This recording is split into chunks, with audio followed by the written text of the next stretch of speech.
Speaking of New England, last topic of the day. We're going to talk about Josh McDaniels going to Oakland.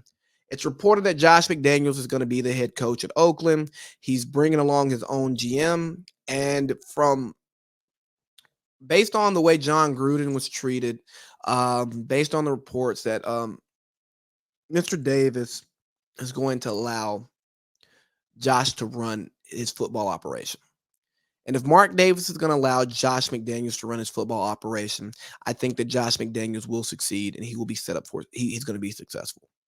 Now, the first thing he's going to have to do is get the buy-in of the players because the players wanted Rich Versace to come back.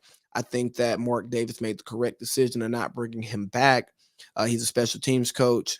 Uh, Maybe he's a great CEO. Maybe he allowed his coordinators to coordinate and he was a good head coach, but he's interviewing down in Jacksonville and he may have the opportunity to prove that. But I think coming off of the John Gruden thing, you get every taste of John Gruden out of that facility and you start fresh with somebody. And it's the Raiders just win, baby. We're trying to make a Hollywood splash. We're trying to make a big hire. Where do we go? Josh McDaniels.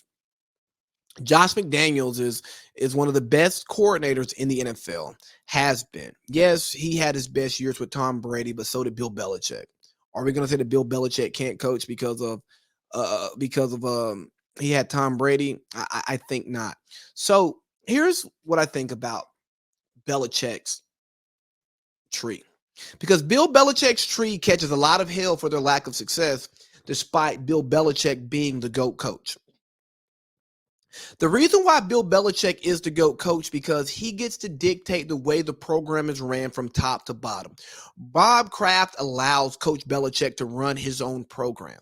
And Bob Kraft rarely intervenes. And when he does intervene, things get a little testy, right? And what happened? They had to trade Jimmy Garoppolo. And yes, in the short term, it was the best move. But then when Tom finally did leave, who was there to to play quarterback?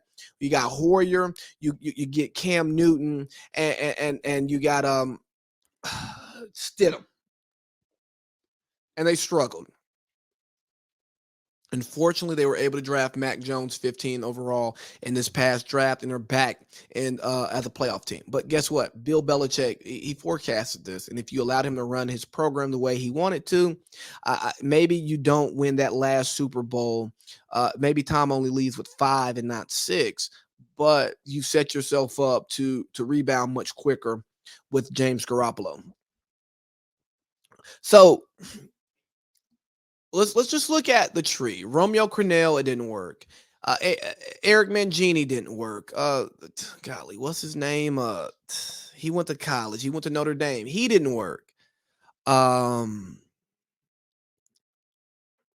Bill O'Brien worked until they gave him too much power.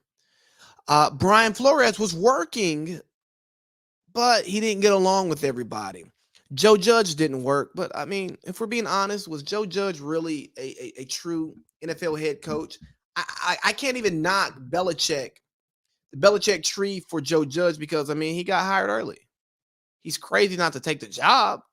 Like you take that damn job, but really, Matt Patricia. Yeah, he didn't work, but who's worked in Detroit? I think we have to look at these jobs too. I mean, Mangini went to the Jets. He coached at the Browns. These are not top end franchises. Crennel, he went to the Browns, and I know he was an interim in Houston.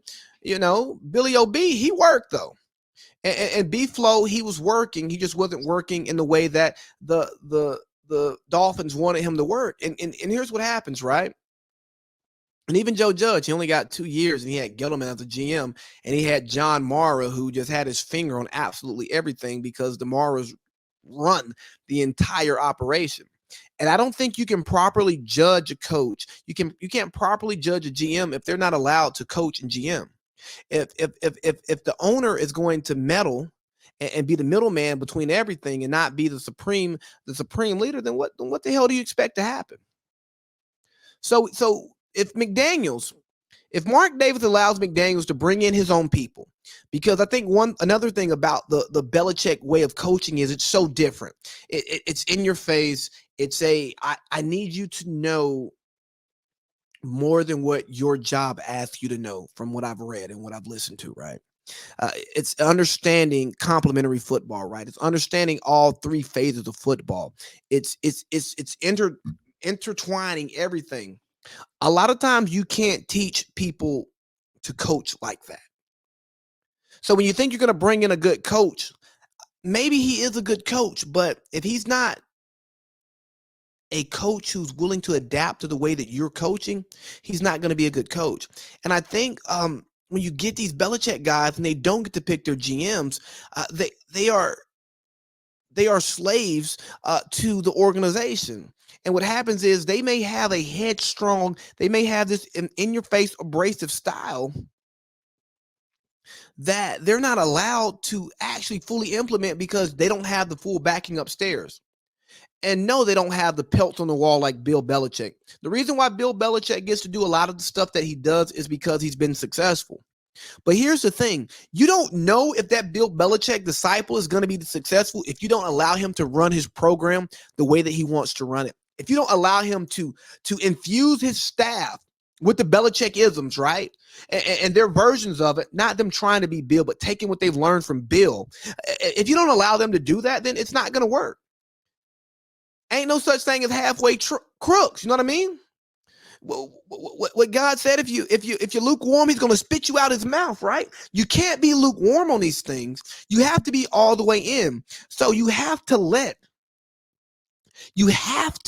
these coaches pick their GMs and bring in the staffs that they want, so they have people who understand the Belichick way, or they're bringing in young coaches who aren't set in their ways, so they can teach them to coach the way that they want to coach their team. And that's the avenue for success for the Belichick tree, because I think it can work. I just think you have to allow it to work, and you can't be so hubris as an owner, so hubris as a GM that you think it's your way or the highway. No, let that coach run his team. Let that coach pick his players. Not all of them. No, you're the GM. You got it. That's your job. But you and the coach need to be in lockstep. So that you are picking the type of players that coach needs and wants, and type of players that coach can coach. Because we talk about the analytics, right? Oh, we talk about the measurables. But film matters. What you put on film matters as a player. But also your personality matters. Some players can't take being coached hard. They need to go somewhere where they have a more friendly coach, and they'll succeed there. And the team will succeed with those types of players. And some players need hard boundaries. They need structure. Other players need to be left alone to do things their own way. You got to understand that there is a human aspect to all of this.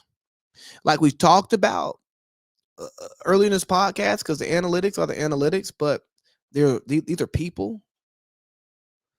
And if you don't value the people in the room, if you don't value the people on the field, then you have nothing, man. You have absolutely nothing. But you know what? Josh McDaniels is a bright mind. I think he's going to be a great head coach for the Raiders. I think that AFC West is going to be one of the most interesting divisions in the league. That with the AFC North, it's going to be a great watch for the next few years, man. And I'm looking forward to watching it, man. But look, they are who we thought they were. Over the course of a season, if you want to talk about these analytics, right, people are going to be who they show you, who they've shown you that they've been, right? So just believe it. Just believe it.